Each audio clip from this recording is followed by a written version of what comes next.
পৃথিবীতে মানুষের জীবন যতটা রহস্যময়, মৃত্যুর পরের জগৎ তার থেকেও অনেক বেশি রহস্যে ভরা।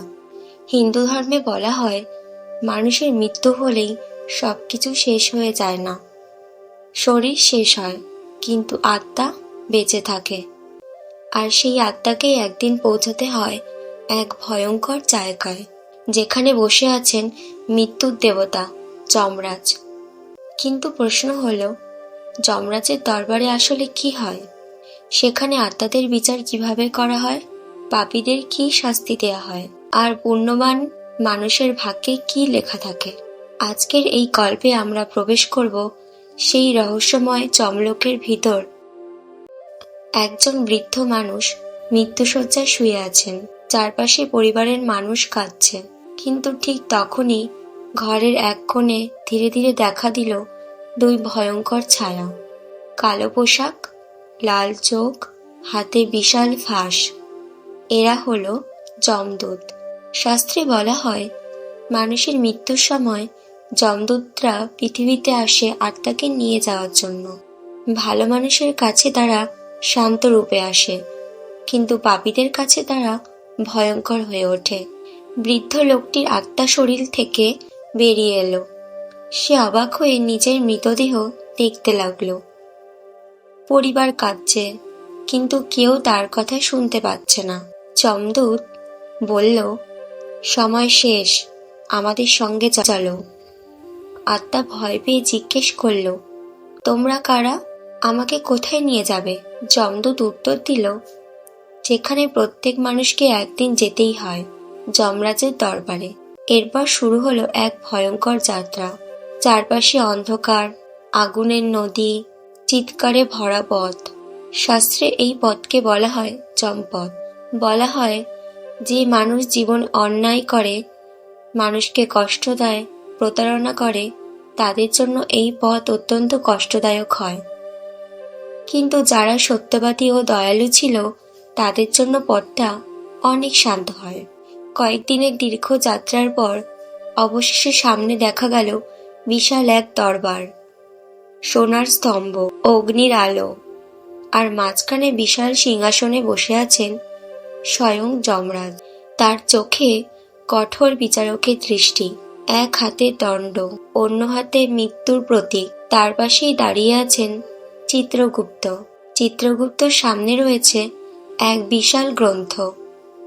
সেখানে লেখা আছে পৃথিবীর প্রতিটি মানুষের প্রতিটি কাজের হিসাব।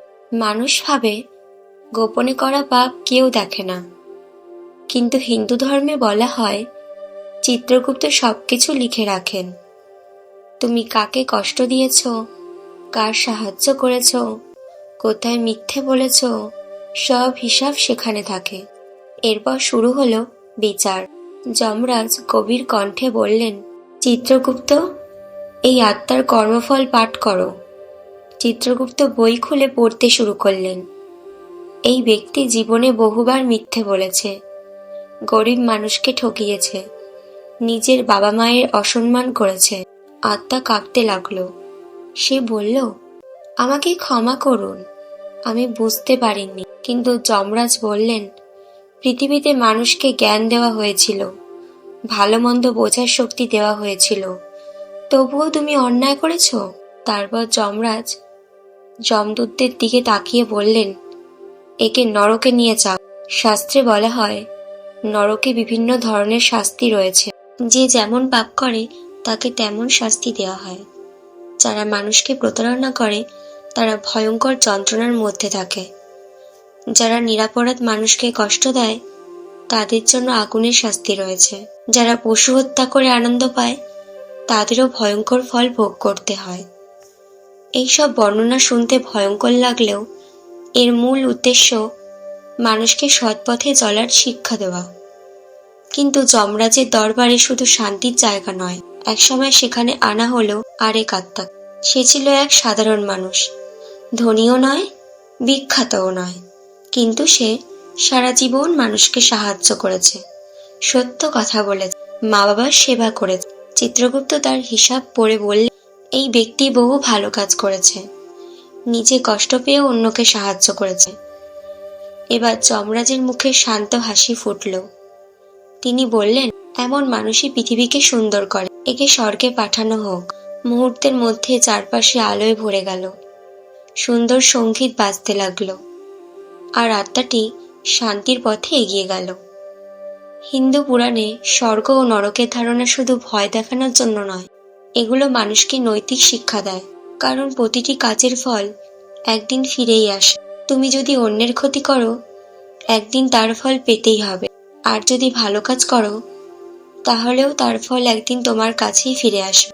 শাস্ত্রে আরও বলা হয়, যমরাজ কখনো অন্যায় বিচার করেন না। তিনি কারো শত্রু নন, কারো বন্ধুও নন। তিনি শুধু কর্মফলের বিচারক। রাজা হোক বা গরিব, সবাইকে একদিন তার দরবারে দাঁড়াতে হবে। ভাবুন তো, যদি আজ হঠাৎ আপনাকে যমরাজের দরবারে দাঁড়াতে হতো, তাহলে চিত্রগুপ্ত আপনার সম্পর্কে কি বলতেন? আপনার ভালো কাজ বেশি নাকি পাপের হিসাব? এই প্রশ্নটাই মানুষকে সৎ পথে চলতে শেখায়। তাই জীবনে যতই বড়ই হও না কেন, অহংকার করো না, কারো ক্ষতি করো না। কারণ পৃথিবীর সব ক্ষমতা একদিন শেষ হয়ে যায়, কিন্তু কর্মফল কখনো মুছে যায় না। আর সেই কর্মফলের বিচারই হয় যমরাজের দরবারে। তো বন্ধুরা, ভিডিওটি যদি ভালো লাগে, লাইক সাবস্ক্রাইব করে পাশে থাকবেন। ধন্যবাদ।